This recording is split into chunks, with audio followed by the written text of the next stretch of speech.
اعوذ باللہ من الشیطان الرجیم بسم اللہ الرحمن الرحیم یا ایہا الذین آمنوا اتقوا اللہ حق تقاتہ ولا تموتن الا وانتم مسلمون صدق اللہ مولانا العظیم۔ سورہ آل عمران آیت نمبر 102 میں نے آپ کے سامنے قراءت کی ہے۔ اس آیت مبارکہ میں اللہ رب العالمین اہل ایمان سے خطاب فرما رہا ہے اور حکم یہ دیا کہ وہ اللہ سے ڈرے جیسے کہ اس سے ڈرنے کا حق ہے، یعنی تقوی کی صفت اختیار کریں اور حقیقی معنوں میں وہ متقی بنے۔ اور دوسری بات یہ فرمائی گئی کہ پوری زندگی ایمان اور اسلام کے ساتھ زندگی گزارو گے، ایمان بھی ہوگا اور اسلام بھی ہوگا، عقیدہ بھی درست ہوگا اور عمل بھی اس کے مطابق صحیح ہوگا۔ تو یہ اللہ رب العالمین کو اہل ایمان سے مطلوب ہے۔ تقوی جس کا یہاں حکم دیا گیا، اس کا ایک لغوی مفہوم ہے اور ایک شرعی مفہوم ہے۔ لغوی مفہوم یہ ہے کہ اس کا بیس فارم وقایہ ہے، واو قاف یا، وقایہ، اسی سے پھر وقایہ۔ وقایہ عربی میں کتاب کی جلد کو کہتے ہیں۔ اس کو وقایہ اس لیے کہتے ہیں کہ وہ بچاتا ہے کتاب کے اوراق کو خراب ہونے سے، پھٹنے سے۔ تو لغوی معنی ہے بچانا، بچنا، پرہیز کرنا، یہ اس کی لغوی مفاہیم آ رہے ہوتے ہیں۔ اور شرعی مفہوم کیا ہے؟ تو شرعی مفہوم یہ ہے کہ اللہ کی نافرمانی سے انسان بچے، اور اللہ کی نافرمانی سے بچنے کے نتیجے میں وہ پھر اللہ کے عذاب سے بچ جائے گا۔ یہ ہے اس کا شرعی مفہوم۔ اتقوا اللہ اے اتقوا عذاب اللہ، اللہ سے ڈرو یعنی اللہ کے عذاب سے ڈرو۔ تو جب ڈر ہوگا تو بچو گے، ڈر ہی نہیں ہوگا تو کیسے بچو گے؟ تو یہ اس کا لازمی ترجمہ کیا جاتا ہے، ورنہ حقیقی اپنا ترجمہ بچنے کے ہیں، پرہیز کرنے کے ہیں۔ اسی لفظ کو میں 2-3 مثالوں کے ذریعے واضح کروں گا۔ ایک ہے طبعی تقوی، دوسرا ہے فطری تقوی، اور تیسرا ہے شرعی تقوی۔ طبعی تقوی یہ ہے کہ وہ چیز جو طبیعت ناپسند کرے، طبیعت اس کے موافق نہ ہو، اس کو جب انسان ترک کر دیتا ہے، چھوڑ دیتا ہے، تو یہ طبعی تقوی کہلاتا ہے۔ مثال، بخار ہو گیا۔ اب جب بخار ہو گیا تو طبیعت کا تقاضا یہ ہے کہ ٹھنڈا پانی نہ پیو، نہاؤ نہیں۔ اب ایک انسان جب نہانے سے پرہیز کرتا ہے، ٹھنڈے پانی سے پرہیز کرتا ہے، تو یہ وہ طبعی تقوی ہے جس پہ وہ عمل کر رہا ہے۔ اسی طریقے سے فطری تقوی وہ یہ ہے کہ انسانی فطرت اس چیز کو ناپسند کرتی ہے، اس سے بچتی ہے۔ اس کی مثال آپ کو دوں کہ آپ نے ان جانوروں کو دیکھا ہوگا کہ جب یہ چر رہے ہوتے ہیں، کھا رہے ہوتے ہیں، کوئی ایسی چیز ان کے سامنے آ جائے جو ان کی فطرت کے خلاف ہے، اس کو وہ نہیں کھاتے ہیں۔ حالانکہ جانوروں کو کسی نے بتایا نہیں ہوتا ہے کہ یہ تمہارے لیے صحیح ہے اور یہ تمہارے لیے غلط ہے، یہ ان کی فطرت میں موجود ہے، ان کے نیچر میں موجود ہے کہ یہ چیز میں نے کھانی ہے اور یہ چیز میں نے نہیں کھانی ہے۔ تو جب وہ پرہیز کر رہا ہوتا ہے کسی چیز سے، تو یہ وہ فطری تقوی ہے جس کے مطابق وہ عمل کر رہا ہے۔ اور تیسرا یہی شرعی تقوی ہے کہ شرعی تقوی یہ ہے کہ جس چیز سے اللہ نے روک دیا ہے اس سے انسان رک جائے۔ اللہ کی نافرمانی سے رکنے کا حکم ہے، تو اللہ کی نافرمانی سے جو بندہ رکے گا وہ اللہ کا متقی پرہیزگار بندہ کہلائے گا۔ اللہ رب العالمین نے ہمیں دو قسم کے احکام دیے ہیں، ایک ہے کرنے والے کام اور دوسرے ہیں بچنے والے کام۔ کرنے والے کام میں ایمان ہے، اسی طریقے سے عبادات کی پابندی ہے، نماز، روزہ، زکوٰۃ، حج۔ پھر اسی طریقے سے کرنے والے کام میں ماں باپ کی خدمت ہے، اولاد کی تربیت ہے، پڑوسیوں کے ساتھ اچھا سلوک رکھنا ہے، رشتہ داروں کا حق ادا کرنا ہے، سچ بولنا ہے، امانت کا پاس رکھنا ہے، عہد کی پابندی کرنی ہے، وغیرہ وغیرہ، یہ کرنے والے کام ہیں۔ اسی طریقے سے دوسرے قسم کے احکام یہ ہیں کہ جس میں بچنے کا حکم دیا ہے۔ کفر سے بچو، شرک، نفاق، بدعات، رسوم، رواج، سود، رشوت، قتل، چوری، ڈاکہ، زنا، غیبت، بہتان، یہ بچنے والے کام ہیں۔ تو ایک طرف کرنے والے کام ہیں اور دوسری طرف بچنے والے کام ہیں۔ ان دونوں کی جو پابندی کرے گا وہ اللہ کا فرمانبردار ہوگا، اور جو اس کی خلاف ورزی کرے گا وہ اللہ کا نافرمان ہوگا۔ تو جو شخص اللہ کی اطاعت اور وفاداری اختیار کر لیتا ہے تو وہ اللہ کے عذاب سے محفوظ ہو جاتا ہے، پھر اس کو اللہ کا عذاب نہیں پکڑے گی، وہ اللہ کے غضب میں نہیں آئے گا۔ یہ ہے تقوی۔ یا ایھا الذین آمنوا اتقوا اللہ، اللہ کے عذاب سے بچو، اللہ کے قہر سے بچو۔ وہ تب ممکن ہوگا جب اللہ کے احکام کے مطابق زندگی گزارو گے۔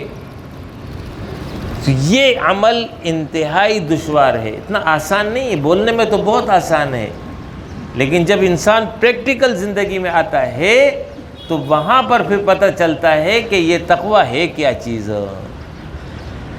تو پھر وہاں پر ایک انسان کرے تو کیا کرے؟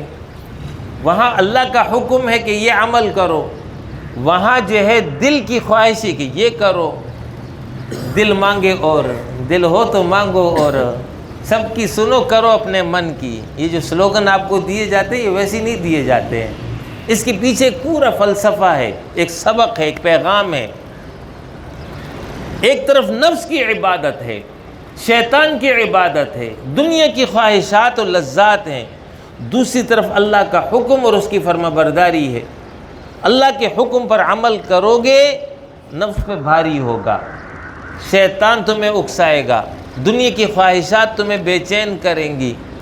دوسری طرف لذات اور خواہشات ہیں، وہاں مزہ ہے، وہاں پر جو ہے انٹریٹمنٹ ہے، وہاں پر جو ہے دل لگی ہے۔ رسول اللہ صلی اللہ علیہ وسلم نے ایک حدیث میں فرمایا جہنم کو خواہشات سے ڈھانپ دیا گیا ہے، یعنی جو انسان خواہشات کی پیروی کرے گا وہ اپنے آپ کو جہنم میں ڈال دے گا۔ جہنم چاروں طرف سے خواہشات میں گھری ہوئی ہے، جو وہاں گیا وہ جہنم میں جائے گا۔ دوسری طرف جو ہے جنت جو ہے وہ نفس کو وہ کام جو نفس کو بہت بھاری لگتے ہیں، ناپسند لگتے ہیں، ان سے جنت کو ڈھانپ دیا گیا ہے۔ اب ایک انسان اپنے نفس پر قابو پاتا ہے، کنٹرول میں رکھتا ہے، نفس کی بات نہیں مانتا، وہ اللہ کی بات کو مان رہا ہوتا ہے۔ تو اس کے لیے یہ عمل دشوار ہوتا ہے. نماز پڑھنا آسان کام تو نہیں ہے. 5 وقت نماز کی پابندی کرنا، 30 دن روزے رکھنا، یہ مشکل کام ہے. لیکن جب ایک بندہ کر رہا ہوتا ہے تو وہ در حقیقت جنت کے باغات میں جا رہا ہوتا ہے، وہ جنت کی طرف پیش قدمی کر رہا ہوتا ہے. تو اب یہ سوال پیدا ہوتا ہے کہ اگر دنیا کی لذات اور خواہشات کی طرف انسان جائے تو وہ آسان ہوتا ہے، لیکن اگر وہ اللہ کے احکام کے مطابق عمل کرے تو اس کے لیے یہ عمل دشوار ہو جاتا ہے. تو اب وہ کیسا طریقہ اختیار کرے کہ اس کے نتیجے میں نیکی کرنا اس کے لیے آسان ہو جائے اور گناہ سے بچنا اس کے لیے ممکن ہو جائے. تو اس کے لیے ضروری یہ ہے کہ 4 باتیں ہیں، ان کا جو ہے ہر انسان، ہر مومن اگر خیال کر لے تو وہ جو ہے پھر جو ہے تقوی کی صفت کو اختیار کر سکتا ہے. نمبر 1، اس بات کا احساس کہ اللہ عظمت والا ہے، اللہ کی کبریائی، اس کی قدرت کاملہ. ایمان تو ہے، یہ نہیں کہ ایمان نہیں ہے، احساس کی بات کر رہا ہوں کہ وہ جو ہے ہر وقت اس بات کو اپنے قلب اور دماغ میں مستحضر رکھے کہ اللہ عظیم ہے، قدرت والا ہے. یہ جو قرآن کی آیت کل جو گزری تھی، وَإِذَا ذُكِرَ اللَّهُ وَجِلَتْ قُلُوبُهُمْ، جب ان کے سامنے اللہ کا ذکر آ جائے تو اللہ کی عظمت کی وجہ سے ان کے دل لرز جاتے ہیں. یہ کیفیت مومن کی ہونی چاہیے، اللہ کی عظمت کا احساس، اللہ کی قدرت کاملہ کا احساس.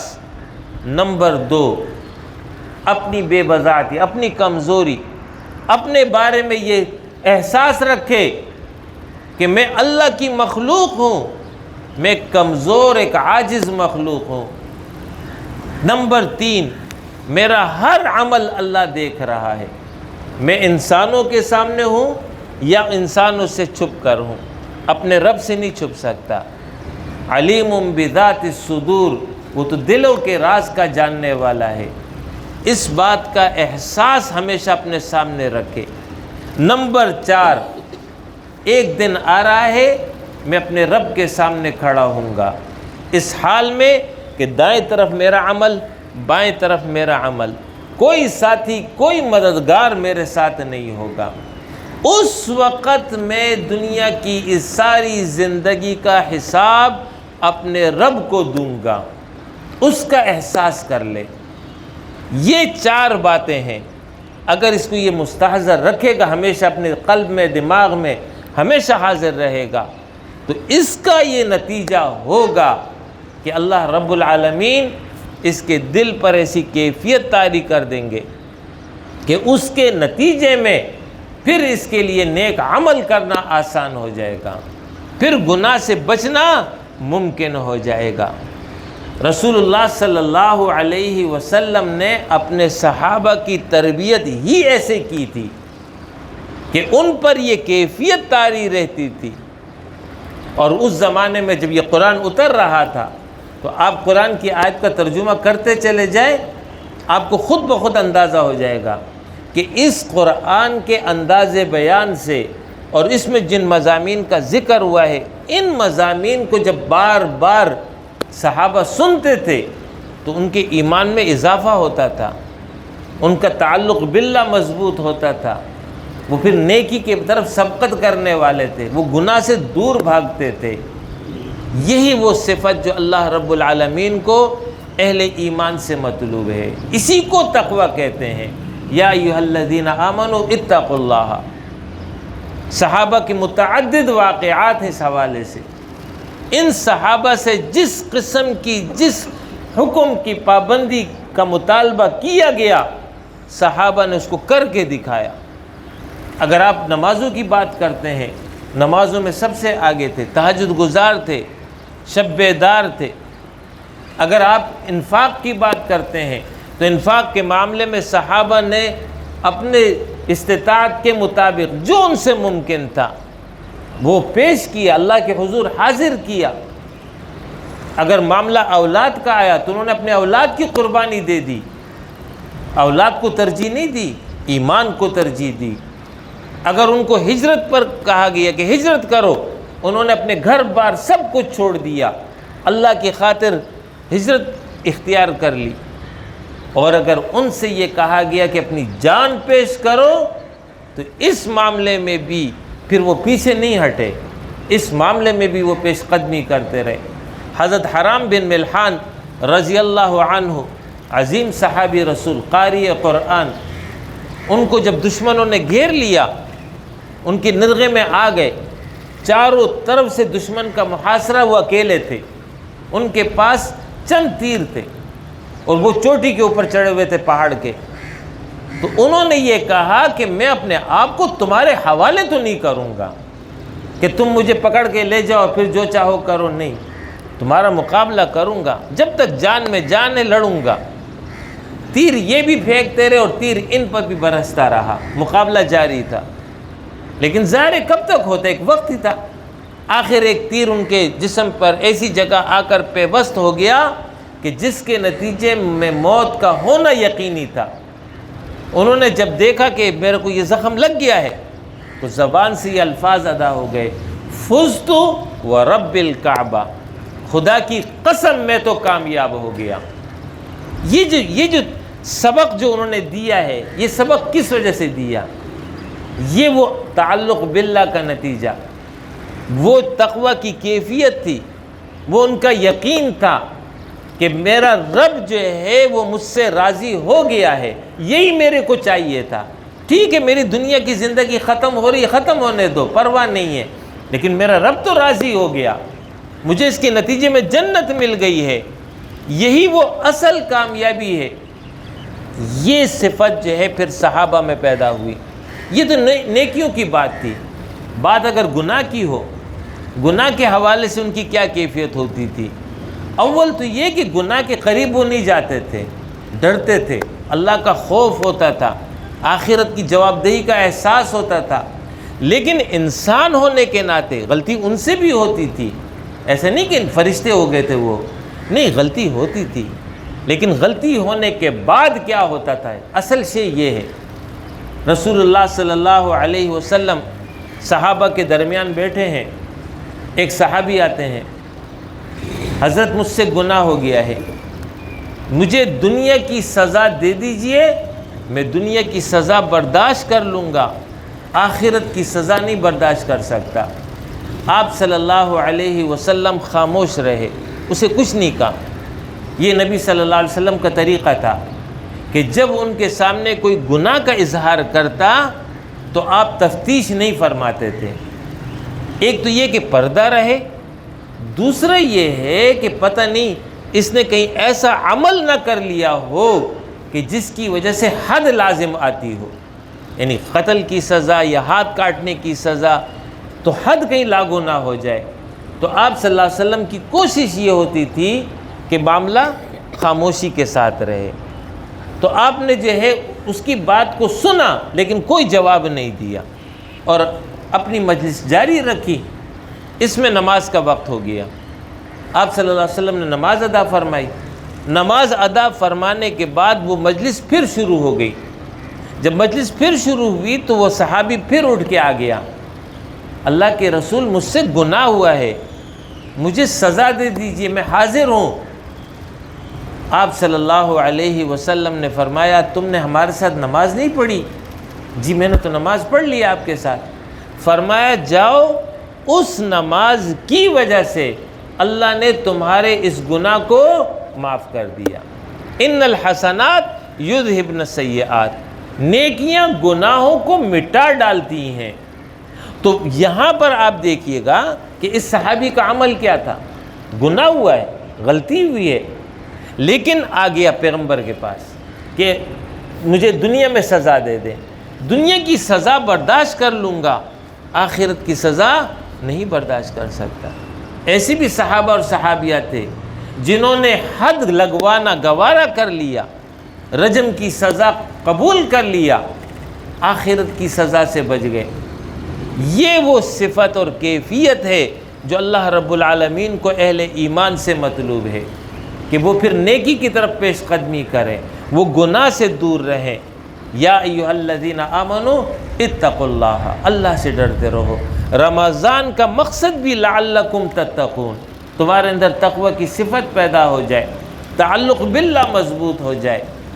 صرف روایتی روزہ نہ ہو کہ بس ایک روایتی روزہ ہے، صبح سحری ہے شام کو افطار ہے، اسی طریقے سے پورا رمضان کو ختم ہو جانا ہے، نہیں، لعلکم تتقون، تم میں تقوی کی صفت حاصل ہو۔ دوسری بات یہ فرمائی وَلَا تَمُوتُنَّ إِلَّا وَأَنْتُمْ مُسْلِمُونَ، اور تم کو موت نہ آئے مگر اس حال میں کہ تم اپنے رب کے فرما بردار ہو، اطاعت گزار، وفادار۔ یعنی اللہ رب العالمین کو انسانوں سے جس قسم کی عبدیت مطلوب ہے، اس کا تعلق نہ کسی مہینے سے ہے نہ کسی وقت سے ہے، بلکہ اس کا تعلق پوری زندگی سے ہے۔ شعوری طور پر جب کلمہ پڑھ لیا ہے، لا الہ الا اللہ محمد الرسول اللہ، اشہد اللہ الہ الا اللہ و اشہد ان محمد الرسول اللہ، اس کو تسلیم کر لیا ہے، تو اس کے بعد سے لے کر موت تک یہ پورا عرصہ حیات اس میں ایک اللہ کی فرما برداری اختیار کرو گے، یہ ہے اللہ کو مطلوب۔ وَلَا تَمُوتُنَّ إِلَّا وَأَنْتُمْ مُسْلِمُونَ۔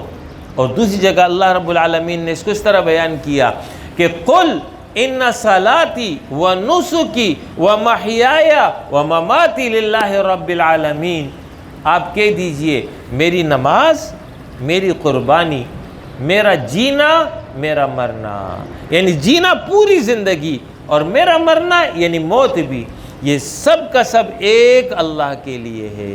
اس قسم کی عبدیت اللہ کو مطلوب ہے۔ اللہ رب العالمین کو وہ عبادت مطلوب نہیں ہے کہ رمضان میں تو اللہ کا بندہ بن جائے اور باقی 11 مہینوں میں کسی اور کا بندہ بن جائے، نہیں، پورے کی پوری زندگی میں ایک اللہ کی عبدیت۔ کیفیت یہ ہو، انداز یہ ہو کہ روز محشر میں اللہ یہ فرما دے کہ یہ بندہ دو عالم سے خفا میرے لیے ہے۔ یہ جو ابراہیم علیہ السلام کے بارے میں فرمایا گیا نا کہ وہ حنیف تھے، وہ یکسو تھے، وہ اس کا مفہوم یہی تھا کہ انہوں نے اس تمام چیزوں سے اپنے آپ کو کاٹ کر کے اپنا رخ اللہ کی طرف موڑ دیا تھا کہ میرے لیے میرا رب کافی ہے، میں اسی کا بندہ ہوں، میں اسی کی بندگی کروں گا۔ اس طرح تعلق باللہ آپ کا مضبوط ہونا چاہیے۔ آپ تنہائی میں بیٹھے ہوں تو تب بھی آپ کا تعلق اللہ کے ساتھ ہو، آپ مجلس میں بیٹھے ہوں تو آپ کا تعلق اللہ کے ساتھ ہو، آپ جس کیفیت میں ہو اس کیفیت میں آپ کا تعلق اللہ کے ساتھ موجود ہو، وہ خالق میں مخلوق، وہ آقا میں اس کا بندہ، اس طریقے سے تعلق ہو، اور یہ تابعداری اور وفاداری پوری زندگی جاری رہے، تو اس کا نتیجہ یہ ہوگا کہ اللہ رب العالمین کی طرف سے اس کی رضا اور جنت کے حقدار بنو گے۔ یہ بہت بڑی نعمت ہے۔ دنیا میں تو شاید اتنا احساس نہیں ہوتا ہے، جنت 2 الفاظ میں نے بول دیے، لیکن در حقیقت جس کو جنت مل گئی اس کو سب کچھ مل گیا، جس کو رب کی رضا مل گئی اس کو سب کچھ مل گیا۔ تو یہ اصل شے ہے کہ اللہ کی رضا حاصل ہو جائے، جنت حاصل ہو جائے، وہ تبھی ممکن ہے، ایمان ہوگا، تقوی ہوگا، فرما برداری ہوگی۔ وآخر دعوانا ان الحمد للہ رب العالمین۔